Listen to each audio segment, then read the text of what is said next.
اعوذ باللہ من الشیطان الرجیم بسم اللہ الرحمن الرحیم الحمد للہ رب العالمین وصلی اللہ علی محمد وآلہ الطاہرین اللہم صلی علی محمد وآل محمد. عقیدتنا بالعدل، ہمارا یعنی امامیہ کا اثنا عشریہ کا عقیدہ عدل الہی کے سلسلے میں، ٹھیک ہے. اصول دین کی دوسری اصل ہے عدالت، ٹھیک. عدالت کی بحث خدا کی بنسبت کی جاتی ہے، بندوں کی بنسبت نہیں، سمجھ رہے ہیں؟ ہاں. ہم خدا کو عادل مانتے ہیں. جب ہم خدا کو عادل کہتے ہیں تو اس سے ظلم کی نفی ہو جاتی ہے. عدالت ظلم کے مقابلے میں آتا ہے مولانا، سمجھ رہے ہیں؟ عدالت ظلم کے مقابلے میں آتا ہے. جب ہم کہتے ہیں کہ اللہ عادل ہے، اس کا مطلب یہ ہوتا ہے ظالم نہیں ہے، سمجھ رہے ہیں؟ اور یہ صفت خدا کی صفات ثبوتیہ کمالیہ میں سے، اگر اس کو آپ صفت تو ہے ہی ہے بہر صورت اصول دین میں سے اصل سے ہٹ کر کے، کیونکہ ابھی صفات الہی کی بحث چل رہی تھی اور وہ ختم ہوئی ہے، تو یہ عدل کی بات آئی ہے. اگرچہ یہاں پر عدل کو مستقل ایک اصول کے طور پر ذکر نہیں کیا ہے، بلکہ صفات پروردگار کے ضمن میں یہ بحث رکھی ہے، سمجھ رہے ہیں؟ اسی لیے ہمارے قدیم علماء میں سے بہت سارے علماء اور متکلمین ایسے گزرے ہیں کہ جنہوں نے اصول دین تین ہی بتائے ہیں. اصول دین تین بتائے ہیں: توحید، نبوت، قیامت. عدالت اور امامت کو مستقل طور پر اصول دین میں شمار نہیں کیا ہے. اس کی وجہ یہ ہے کہ عدالت توحید کا حصہ ہے، توحید کا ایک جز ہے. جب آپ اللہ کی صفات ثبوتیہ اور سلبیہ کی بحث کریں گے تو عدل بھی چونکہ ایک صفت ہے، تو یہ بھی صفات کی بحث میں ہی چلی جائے گی. تو جب یہ صفات کا ایک حصہ ہے، صفات کا ایک جز ہے، تو الگ سے اس کو اصل قرار دینے کی کوئی وجہ نہیں ہے. اس لیے بعض لوگ صفات عدل پروردگار کو مستقل اصل کے طور پہ بیان نہیں کرتے، صفات الہی کے ضمن میں کیا ہے عدل الہی کو بیان کر دیتے ہیں. اچھا، امامت کو اصول دین میں ایک مستقل اصل کے طور پر کیوں نہیں بیان کرتے؟ اس کی وجہ یہ ہے، کہتے ہیں کہ امامت نبوت کا جز ہے، نبوت کا ادامہ ہے، سمجھ رہے ہیں؟ لہذا اب امامت سے الگ طور پہ بحث کرنے کی ضرورت نہیں ہے. اسی نبوت کے بحث کے ضمن میں امامت سے بھی بحث ہو جائے. بہر صورت چلے تو یہ عدل پروردگار خدا کی صفات ثبوتیہ کمالیہ میں سے ہے. خدا عادل ہے یعنی ظالم نہیں ہے، لہذا جائز نہیں ہے. جب خدا عادل ہے، ظالم نہیں ہے، تو اب ذات پروردگار کے لیے جائز نہیں ہے کہ وہ کسی بھی طریقے کے قضاء و قدر میں، کسی بھی طریقے کے فیصلے میں یا کسی بھی طریقے کے حکم میں کیا ہے نا انصافی کرے. لہذا خدا بند متعال اپنے ہر مطیع بندے کو اس کی اطاعت کے ثواب اور ہر گنہگار کو اس کے گناہ پر سزا دے گا. ٹھیک؟ اسی طریقے سے خدا اپنے بندوں میں سے کسی بندے کو اس کی طاقت سے زیادہ تکلیف نہیں دیتا. اسی لیے جتنے بھی واجبات شرعیہ ہیں کیا ہے، اس کے شروط میں سے ایک شرط یہ ہے قدرت کا ہونا. اگر آپ قادر ہیں تو انجام دیجیے، قادر نہیں ہیں تو روزہ رکھنا آپ کے بس کی بات ہے، آپ رکھ سکتے ہیں تو رکھیے، نہیں رکھ سکتے آپ کہا گیا مت رکھیے. جان دے کے تھوڑی خدا کسی سے کچھ کروانا چاہے گا. تو چونکہ تکلیف مالا یطاق بھی ظلم کا ایک حصہ ہے. آپ کسی انسان کو اس کی طاقت سے بڑا کام دے دیں، یہ اس کے ساتھ ظلم ہے. چونکہ خداوند عالم عادل ہے، لہذا انسانوں کو اس کی طاقت سے زیادہ تکلیف بھی نہیں دیتا اور نہیں کسی کو اس کے حق سے زیادہ عذاب دیتا ہے. خدا سزا دینے میں بھی استحقاق کو دیکھ کر کے سزا دیتا ہے. جتنی سزا کا جو لائق ہے اتنی ہی سزا دیتا ہے. سزا دینے میں بھی خدا عدل کا پابند ہے. ٹھیک، یہاں تک دیکھیں. وَنَعْتَقِدُ، اور ہم اعتقاد رکھتے ہیں، أَنَّ مِن صِفَاتِهِ تَعَالَى الثُّبُوتِيَّةُ الْكَمَالِيَّةُ، کہ خدا کی صفات ثبوتیہ کمالیہ میں سے ایک صفت کیا ہے کہ انہ عادل، کہ اللہ تعالیٰ کیا ہے؟ عادل ہے، غیر ظالم، ظالم نہیں ہے. خدا کے صفات ثبوتیہ کمالیہ میں سے ایک صفت خدا کا عادل ہونا ہے. خدا کے عادل ہونے کا مطلب غیر ظالم. فلا یجوز فی قضائہ، لہذا اس کے حکم میں جائز نہیں ہے. فلا یجوز فی قضاء ظلم، خدا اپنے قضا میں، اپنے حکم میں، اپنے فیصلے میں کسی طریقے کا ظلم نہیں کرتا. فلا یخیف فی حکمہ، اور نہیں وہ اپنے حکم میں کسی طریقے کی کوئی تخفیف دیتا ہے. یخیفوں کے دو معنی کر سکتے ہیں. تخفیف کے معنی بھی دے سکتے ہیں کہ ایسا نہیں ہے کہ اللہ جو ہے کسی کو تخفیف دے. تخفیف کا مطلب یہ ہے کہ یہ بندہ جو ہے فلاں چیز کا مستحق ہے، یہ فلاں جرم کیا ہے، اس کو یہ سزا ملنی چاہیے. خدا کہ رہنے دو، مثلاً کی یہ نہیں کرتے ہیں، یا جس کو جتنی جزا ملنی چاہیے اس کی جزا میں سے کچھ کٹوتی کرتے ہے نا. ولا یجوز فی قضائہ، ظلم جائز نہیں ہے اس کی قضا میں. ولا یقیف فی حکمہ، اور نہ ہی وہ اپنے حکم میں تخفیف دیتا ہے. یا ایک تخفیف کا معنی دے سکتے ہیں اور ایک خوف کا معنی بھی کر سکتے ہیں، لیکن آپ یہی کہیں تخفیف نہیں. وَيَثِيبُ الْمُطِيعِينَ، اطاعت کرنے والوں کو ثواب دیتا ہے. وَلَهُ أَن يَجَازِي الْعَاصِينَ، اور وہ معصیت کرنے والوں کو سزا دیتا ہے. خدا کے عادل ہونے کا مطلب یہی ہے کہ وہ کسی بھی طریقے کے فیصلے میں عدل کے خلاف نہیں جاتا. اطاعت گزار بندوں کو اطاعت کی جزا دیتا ہے، معصیت کار بندوں کو معصیت کی سزا دیتا ہے. وَلَا يُكَلِّفُ عِبَادَهُ مَا لَا يُطِيقُونَ، اور اللہ اپنے بندوں کو ان کی طاقت سے زیادہ تکلیف نہیں دیتا. وَلَا يُكَلِّفُ، اور تکلیف نہیں دیتا، مکلف نہیں بناتا عبادہ اپنے بندوں کو مَا لَا يُطِيقُونَ، اس چیز کی جس کی وہ طاقت نہیں رکھتے. یعنی جس عمل کو انجام دینے کی انسان طاقت نہیں رکھتا، اللہ وہ چیز بندے پر واجب نہیں کرتا، اس کا حکم نہیں دیتا. وَلَا يُعَاقِبُهُمْ زِيَادَةً عَلَى مَا يَسْتَحِقُّونَ، اور نہیں اپنے بندوں کو عقاب کرتا ہے ان کے استحقاق سے زیادہ، اور نہیں اپنے بندوں میں سے کیا ہے زیادہ عقاب کرتا ہے ان کے حق سے.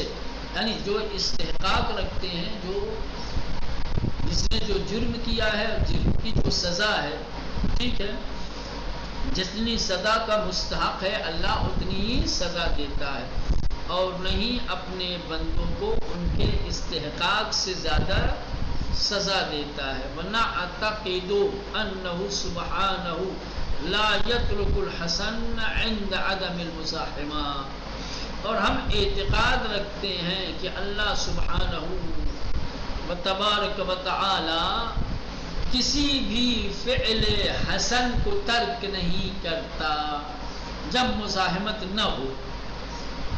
سمجھ گئے؟ مزاحمت کا مطلب یہ ہے کہ ٹکراؤ. سمجھ گئے ہیں؟ ایک حسن اور دوسرے حسن میں ٹکراؤ ہو جائے گا تو ظاہر سی بات ہے بیک وقت دونوں حسن تو نہیں کر سکتا ہے نا.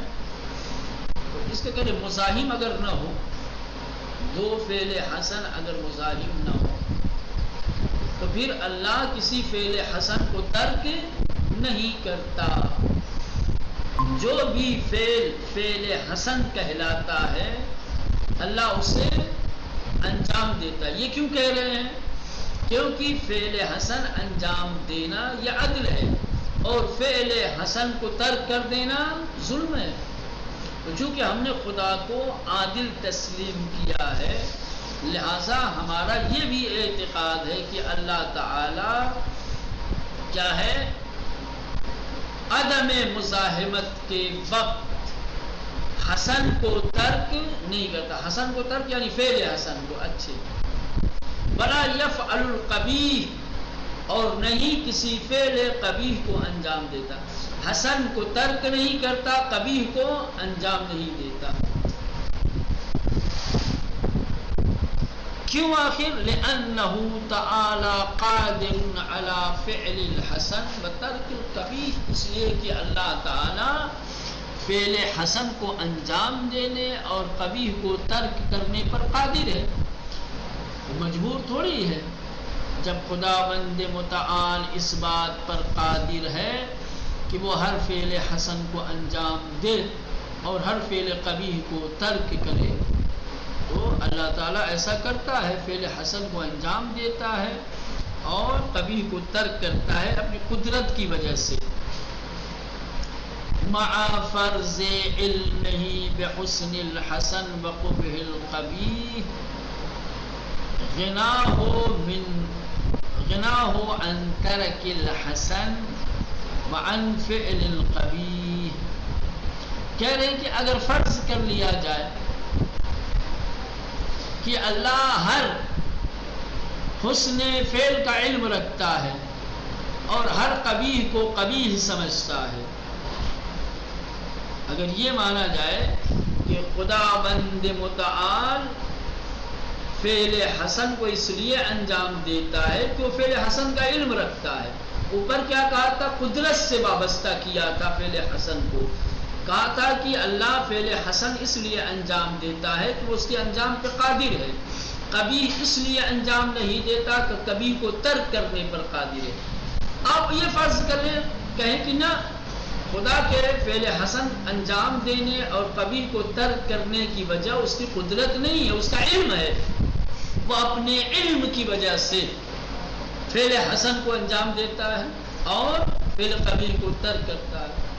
تو اگر فرض کر لیا جائے کہ چونکہ اللہ ہر حسن کے حسن ہونے کا علم رکھتا ہے اور ہر قبیح کے قبح کو جانتا ہے، تب بھی خدا حسن کو انجام دے گا اور قبیح کو ترک کرے گا. بغناہ عن ترک الحسن وعن فعل القبیح،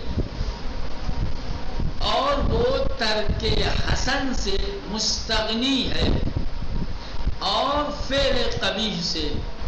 یعنی ایسا نہیں ہے کہ اگر علم اس کا ہے فعل حسن کے سلسلے میں تو اس کا علم اس فعل حسن کو انجام دینے پر اسے مجبور کرتا ہو، یا چونکہ قبیح کا علم رکھتا ہے اپنے علم کی وجہ سے قبیح کو ترک کرتا ہو. تو پھر ایسی صورت میں گویا علم حسن کے بارے میں حسن کو انجام دینے پر اسے مجبور کرتا ہو، قبیح کے قبیح جاننے کی وجہ سے علم قبیح اسے فعل قبیح سے روکتا ہو. ایسا نہیں ہے، خدا مستغنی ہے اس سے، ترک حسن اور فعل قبیح سے مستغنی ہے. فلل حسن یتضرر بفعلی حتی یحتاج الی ترکہ، بس حسن اس کا انجام دینا اسے ضرر نہیں پہنچا سکتا، حتی احتاج الی ترکہ، یہاں تک کہ وہ اس کے ترک کا محتاج ہو. یعنی کہنا یہ چاہتے ہیں کہ باوجود کہ خداوند متعال کیا ہے حسن کو انجام دیتا ہے اور قبیح کو ترک کرتا ہے، اس کا حسن کو انجام دینا اور قبیح کو ترک کرنا بربنائے مجبوری نہیں ہے. یہ کہنا چاہتے ہیں نقطہ، سمجھ رہے ہیں؟ ایسا نہیں ہے کہ اس کا علم بحسن فعل حسن پر مجبور کرتا ہو، قبیح کا قبیح ہونا اس کے ترک پر خدا کو مجبور کرتا ہو، ایسا نہیں ہے. سمجھ رہے ہیں؟ اگر خدا فعل حسن کو انجام دیتا ہے تو فعل حسن کو انجام دینا اسے ضرر نہیں پہنچائے گا، اس سے اس کا مجبور ہونا لازم نہیں آئے گا، کیونکہ وہ اس کے ترک پر بھی قادر ہے. بلل قبیح یفتقر الیہ حتی یفعلہ، اور نہیں قبیح کا ترک کرنا اس کی ذات کو کوئی ضرر پہنچا سکتا ہے کہ ہم کہیں کہ چونکہ فعل قبیح کے ترک میں محتاج ہے خدا اس لیے ترک کر رہا ہے. وہ چاہے تو انجام بھی دے سکتا ہے. خدا دونوں اختیار رکھتا ہے، خدا انجام دینے کا بھی اختیار رکھتا ہے اور ترک کرنے کا. اگر حسن کو انجام دے رہا ہے تو یہ حسن کا انجام دینا اس وجہ سے نہیں ہے کہ اس کا علم مجبور کر رہا ہو. اگر خدا فعل قبیح کو ترک کر رہا ہے تو اس لیے نہیں کہ چونکہ خدا فعل قبیح کا علم رکھتا ہے اور اس کا علم فعل قبیح کے ترک پر اسے مجبور کر رہا ہے. وہ چاہے تو فعل قبیح کو انجام بھی دے سکتا ہے، لیکن عدل کی بنیاد پہ ایسا نہیں کر. وَهُوَ مَعَ كُلِّ ذَلِكَ حَكِيمٌ. بہر صورت اللہ تعالیٰ کیا ہے ان تمام موارد میں کہ حسن کو انجام دیتا ہے، قبیح کو ترک کرتا ہے، یہ بنابر حکمت ہے. لا بد ان یکون فعلہ، خدا کے لیے لازم اور ضروری ہے کہ وہ کیا ہے فعل حسن کو انجام دے. یعنی اب دلیل دے رہے فعل حسن خدا انجام کیوں دیتا ہے. خدا فعل حسن انجام دیتا ہے حکمت کی بنیاد پر، چونکہ خداوند متعال حکیم ہے لہذا اس کے لیے ضروری ہے کہ وہ ہر فعل حسن کو انجام دے. جو بھی اس کی حکمت کے مطابق ہے اسے انجام دینے کے لیے ضروری ہے کہ خدا اسے انجام دے. ولا حسب النظام الاکمل، نظام اکمل کی بنیاد پر، چونکہ خدا کا جو بنایا ہوا نظام ہے یہ نظام اکمل ہے، اس سے بہتر نظام ہو ہی نہیں سکتا. اور اللہ نے یہ نظام حکمت کی بنیاد پر بنایا ہے، لہذا اب ہر وہ چیز جس کی اس کی حکمت اقتضا کرے، جو اس کی حکمت کے مطابق ہے، اس کا انجام دینا ضروری ہے تاکہ اس کا نظام اکمل بنا رہے.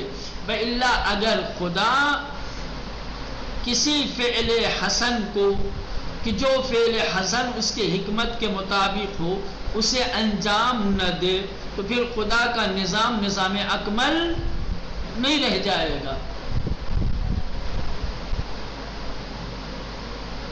باتیں بڑی تفصیلی ہیں، اس میں گھسا جائے تو بات جو ہے تھوڑا پیچیدہ ہو جائے گی تو مشکل بھی ہو جائے گی. آسان لفظوں میں خالی یہ کہہ لیں کہ خدا کے افعال حسن کو انجام دینے اور افعال قبیح کو ترک کرنے کی وجہ کیا ہے؟ اس کا حکیم ہونا ہے. خدا حکیم ہونے کی وجہ سے کسی فعل حسن کو ترک نہیں کرتا، کسی فعل قبیح کو انجام نہیں دیتا. کیوں آخر ایسا ہے؟ حکیم ہے. کیا ہوا حکیم ہے؟ حکیم کا بنایا ہوا نظام اکمل ہے. اگر وہ بربنائے حکمت فعل حسن کو انجام نہ دے اور فعل قبیح کو ترک نہ کرے تو اس کے نظام اکمل میں خلل واقع ہو جائے گا، اور یہ حکمت کے خلاف ہے۔ بات سمجھ میں مولانا نہیں؟ اب اس کے بعد جو ہے ظلم اور قبح کی وجہ بیان کریں گے، اور اس کے ذریعے سے خدا کا عادل ہونا ثابت کریں گے۔ چلو اس کو کل دیکھیں گے انشاءاللہ۔